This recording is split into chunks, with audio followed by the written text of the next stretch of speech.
আর আমাদের কি আছে? আমাদের অ্যাডভেস্টারের ঘর, গরিব মানুষ, দিন রাত লোকের ঘরে রান্না করি, বাসন মাজি, তারপরে জুটিয়ে পয়সা নিয়ে আসি সেগুলো। অন্নপূর্ণা ভান্ডারের টাকা দাবিতে পুরুলিয়ায় রাস্তা অবরোধ ও পৌরসভায় বিক্ষোভ।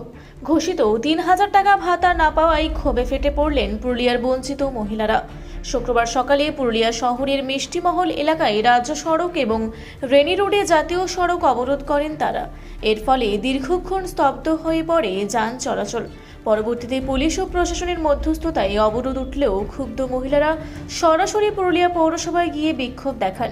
সেখানে পুলিশ ও পৌরসভার আধিকারিকদের সঙ্গে আন্দোলনকারীদের আলোচনা হয়। পৌরসভা সূত্রে জানানো হয়েছে, সমস্যা দ্রুত সমাধানে পৌরসভা চত্বরে একটি বিশেষ সহায়তা কেন্দ্র খোলা হবে, যেখানে বঞ্চনার অভিযোগ খতিয়ে দেখা হবে। বিক্ষোভকারী মহিলাদের স্পষ্ট দাবি, ৩ মাস পার হয়ে গেলেও অনেক দরিদ্র পরিবার সরকারের ঘোষিত ভাতা থেকে বঞ্চিত। অবিলম্বে সমস্ত বকেয়া ও প্রাপ্য টাকা তাদের অ্যাকাউন্টে পাঠাতে হবে। রেনি রোড সেনবান থেকে এসেছি। আমার নাম ক্ষমা মুখার্জি। 21 নম্বর ওয়ার্ড থেকে এসেছি আমরা। অন্নপূর্ণা ভান্ডার আমরা পাই নাই, সেই জন্য এসেছি। এখানে 18 নম্বর, 21 নম্বর, 22 নম্বর অনেক ওয়ার্ডেরই লোক আছে। আমরা অন্নপূর্ণা ভান্ডার পাই নাই, সেই জন্য আমরা পথ অবরোধ করেছিলাম। বড়বাবু বলল মিউনিসিপ্যালিটিতে যেয়ে পরে আমরা ব্যবস্থা করব, মিটিং করে ব্যবস্থা করা হবে যাতে সবাই পায়, সেটাই করা হবে। তো আমরা চাই সবাই যেমন পায়। বললো যে সোমবার থেকে এখানে ক্যাম্প বসবে, 5-6 জনকে দিবে, আলাদা আলাদা জায়গায় ক্যাম্প বসবে। মানুষের যে সমস্যা সেগুলো বলবে, ওরা সমাধান করবে। ওটাই বললো আমাদেরকে, ওটাই বললো যে যার যে সমস্যা হচ্ছে, কি বার হচ্ছে না হচ্ছে, সেগুলো সব সমস্যাগুলো সমাধান করবে।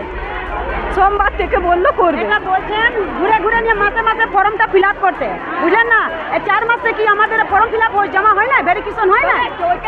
এটা জানি কি বুঝে প্রত্যেক মাসে জমা করো, এই মাসে পয়সা পাইলে না, 4 মাসে পাওয়া যাচ্ছে না। বন্ধায় পায়, এটা আমরা সবাই চাই। কেউ 3 মাসের টাকা 9,000 পাচ্ছে, যারা পাওয়ার যোগ্য নয় তারা পাচ্ছে, এমনি সাধারণ মানুষরা পাচ্ছে না। এটা তো ঠিক নয়, যাতে সবাই পায় সেটারই চেষ্টা করে। আমাদের অ্যাকাউন্টে একবার ঢুকেছে আর ঢুকে নাই, অনেকের একবারও ঢুকে নাই। হ্যাঁ, অনেকের একবারও ঢুকে নাই, যেমন সব মা বোনরাই পায়, এটাই চাই আমরা। আমার নাম ক্ষমা মুখার্জি, রেনি রোড সেনবান থেকে এসেছে, 21 নম্বর ওয়ার্ড। আমার গত মাসে অ্যাপ্রুভ ছিল, গত মাসে আমি টাকাও পেয়েছি 1 জুলাই, কিন্তু এ মাসে আবার আন্ডার ইনকোয়ারি দেখাচ্ছে, আন্ডার প্রসেস দেখাচ্ছে। এটার কারণটা কি? আমরা অনেক কষ্ট করে সংসার চালাচ্ছি, এমন অনেক মানুষ আছে যারা যোগ্য নয় কিন্তু তারাও টাকা পাচ্ছে, অথচ আমরা পাচ্ছি না। এইবার আমার প্রথমে আন্ডার ইনকোয়ারি হলো, আন্ডার ইনকোয়ারি আমাকে ফোন করলো, সব জিজ্ঞাসা করলাম, সব বললাম, তারপরে অ্যাপ্রুভ হয়ে গেল। অ্যাপ্রুভ হওয়ার পরে এখন ফার্দার ইনকোয়ারি করে দিয়েছে কি না 3টে রুম, 3 রুম লিখে দিই, 3 আরবান এরিয়া। তো 3টে রুম এখন কার নেই, সবারই তো আছে, কিন্তু রুমটা নিয়ে কি করবে লোকে? রুম নিয়ে কি করবে? সমাধান হয় তো আমরা যাই। আমার নাম শিল্পা ব্যানার্জি, 18 নম্বর ওয়ার্ড। আমি হচ্ছি 19 নম্বর ওয়ার্ডে। আমি প্রথমে ফিল আপ করেছিলাম অফলাইনে, তারপরে আমি টাকা পেয়েছি। আমার তারপরে ইনকোয়ারি হয়েছে, ইনকোয়ারি হওয়ার পর আমি তারপরে যখন দ্বিতীয় মাসে টাকা পাইনি, তখন আমি অনলাইন করতে গেছিলাম। অনলাইন যখন করি তখন দেখছি সাবমিটেড দেখাচ্ছে। তারপর আমি মিউনিসিপ্যালিটিতে আমাকে পাঠিয়েছে। মিউনিসিপ্যালিটি যখন এলাম তখন 2 জায়গায় চেক করেছিলাম, অ্যাপ্রুভ ছিল। তারপর অ্যাপ্রুভের পর এখন যখন আমি ফোনে খুলতে যাচ্ছি, আমার ফর্মটাই রিজেক্ট হয়েছে, মানে ডিলিট হয়ে গেছে। আমার ফর্মের নাম ফাম কিচ্ছু দেখাচ্ছে না। এখন আমি এখানেও চেক করলাম, বলছে 3টের বেশি রুম ছিল, সেই জন্য বন্ধ হয়ে গেছে।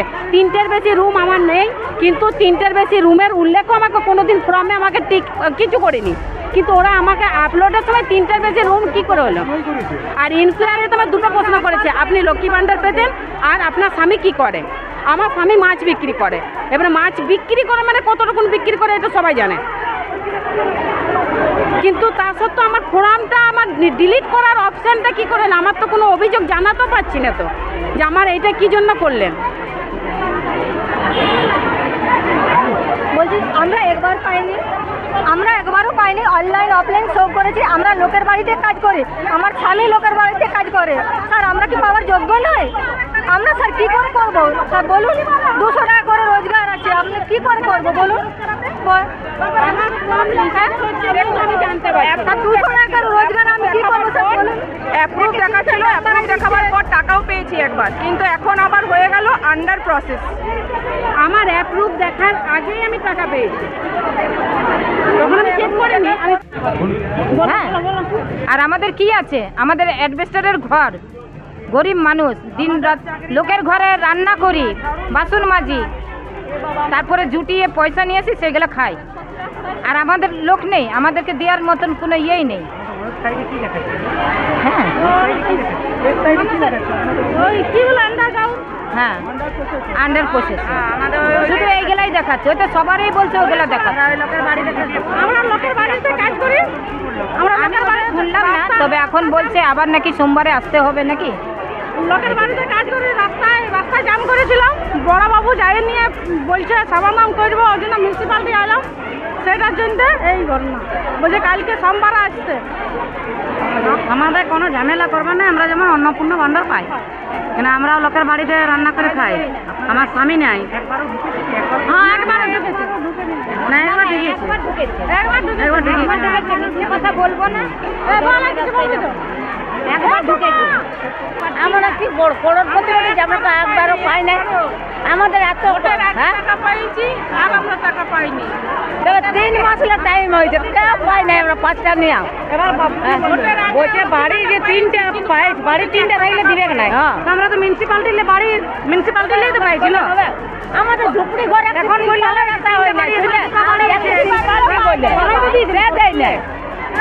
আমরা ঘরটা থেকে 3টে বাড়ি আছে তো দিব না, লোকের বাড়ি আছে আমরা বাসন মাঝে করে খাচ্ছি, সেটা করবো না। আমরা দিব লালটা পিঠা আমাদের দেখলে নাই, আমরা সবাইকে দিব।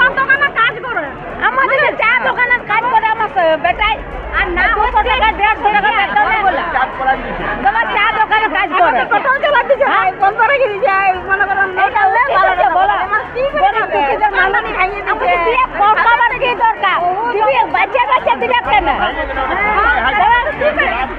বাচ্চা দিবে কেন, পয়সা নাই আর দিবে কেন, কাজকে দেখ না, টাকা কাজ দেখ না। আমরা অন্নপূর্ণা ভাণ্ডার আমরা পাই নাই, সেই জন্য এসেছি এখানে। 18 নম্বর, 21 নম্বর, 22 নম্বর, অনেক ওয়ার্ডেরই লোক আছে, আমরা অন্নপূর্ণা ভাণ্ডার পাই নাই, সেই জন্য আমরা পথ অবরোধ করেছিলাম। বড়বাবু বললো মিউনিসিপ্যালিটিতে যেয়ে পরে আমরা ব্যবস্থা করব, মিটিং করে ব্যবস্থা করা হবে যাতে সবাই পায়, সেটাই করা হবে। তো আমরা চাই সবাই যেমন পায়।